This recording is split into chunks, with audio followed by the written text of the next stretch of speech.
In the hills of West Virginia, Christmas night of 1945 began like any other for the Sodder family. 9 of their 10 children had spent the day playing, laughing, and wrapping gifts.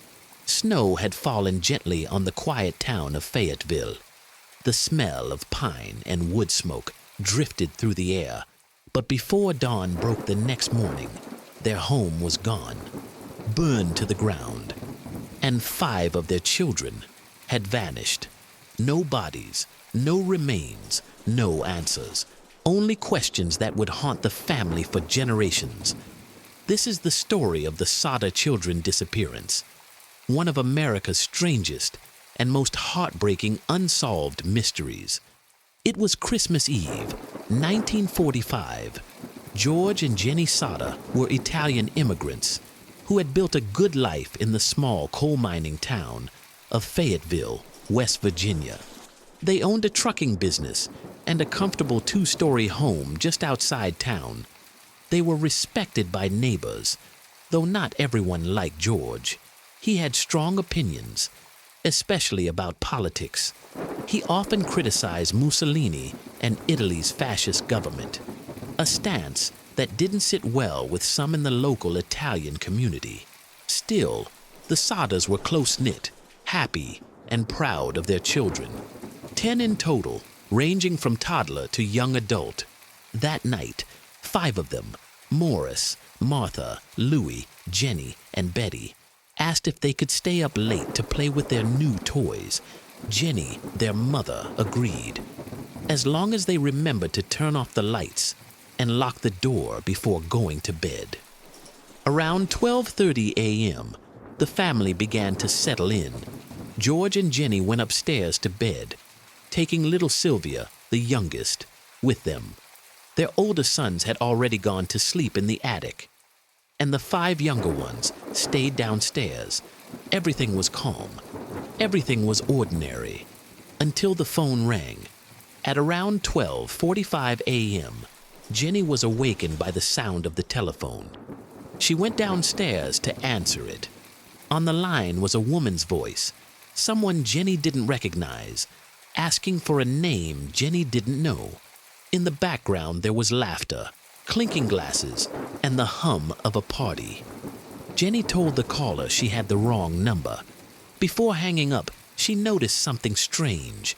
The lights were still on, the curtains open, and the front door unlocked.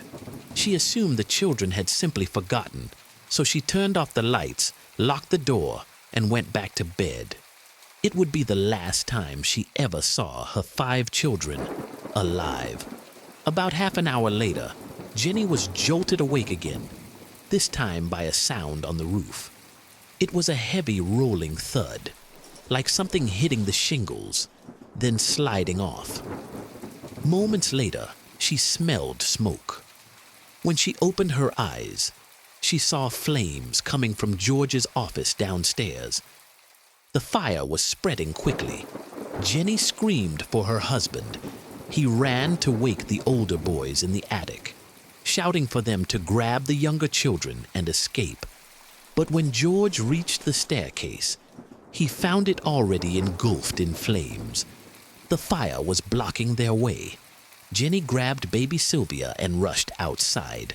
2 of the older boys, John and George Jr., managed to escape through an upstairs window. But the 5 youngest, Morris, Martha, Louie, Jennie, and Betty, were trapped upstairs, beyond the fire.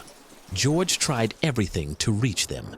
He ran around the side of the house to grab the ladder that always leaned against the wall, but it was gone.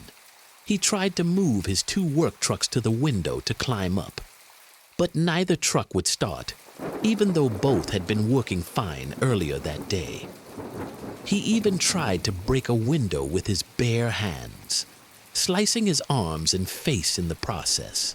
Flames shot out of the windows, the heat unbearable. In minutes, the entire home was engulfed. By 8 a.m., the fire had burned itself out.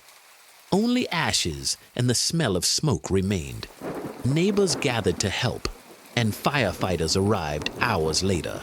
The local fire chief, F.J. Morris, was known as a kind man, but he had no formal training. The volunteer fire brigade was small and ill-equipped. When they searched the smoldering ruins, they found something impossible. No bones, no remains, no sign of the 5 children. At first, the chief suggested that the fire had been so hot it had completely cremated them. But Jennie refused to believe it.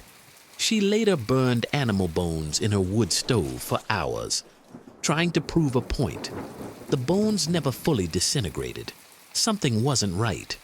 Investigators initially ruled the fire accidental, blaming faulty wiring.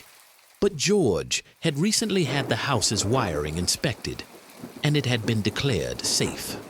The Sodders began to suspect something darker. They remembered the strange phone call, the missing ladder, the dead trucks, and that loud thud on the roof just before the fire began. A telephone repairman later discovered that the house's phone line had been cut, not burned.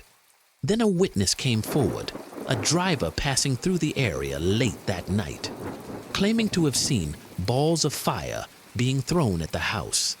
Months later, a strange discovery seemed to confirm Jennie's memory. In the grass near the burned foundation, one of the Sodder sons found a small green object. It looked like a pineapple-shaped grenade or an incendiary bomb. Military experts confirmed that it resembled the type of device used in wartime training. Had someone thrown it onto the roof that night? And if so, why? The deeper the Sodders looked, the stranger everything became. A local salesman had tried to sell George life insurance shortly before the fire. When George refused, the man allegedly said, "Your house is going to go up in smoke, and your children will be destroyed. You'll pay for the dirty remarks you made about Mussolini." Even stranger, witnesses claimed to have seen the missing Sodder children alive after the fire. A woman at a motel in Charleston, West Virginia, said she saw 4 children accompanied by 2 men and 2 women of Italian appearance the next morning. Another witness in a nearby town said a group of children matching their description had checked into a hotel a week later. Others claimed to have seen them at a diner or on a passing bus. None of these leads ever led to proof. In the 1950s, George and Jennie erected a billboard along Route 16, displaying photographs of the 5 missing children and offering a reward for information. The billboard stood for nearly 40 years, becoming a haunting local landmark. They received hundreds of tips, each stranger than the last. In 1967, Jennie received a photograph in the mail. It was of a young man in his 20s who looked strikingly similar to her son Louis. On the back were the words, "Louis Sodder. I love brother Frankie, Ilio boys, a 90132 or 35. The Sodders hired a private investigator to track the letter's origin. But the man disappeared. He was never heard from again. George died in 1969, still searching for his children. Jennie continued the search until her death in 1989. She wore black every day and kept the porch light on every night. For over 40 years, today, the Sodder case remains one of America's most enduring mysteries. No remains were ever found. No arrests were ever made. No official explanation has ever been accepted. So what really happened that night? Some believe the children died in the fire, their remains destroyed in a freak combination of heat and collapse. Others think they were kidnapped, possibly by someone seeking revenge on George for his political views. There are even theories involving human trafficking or organized crime.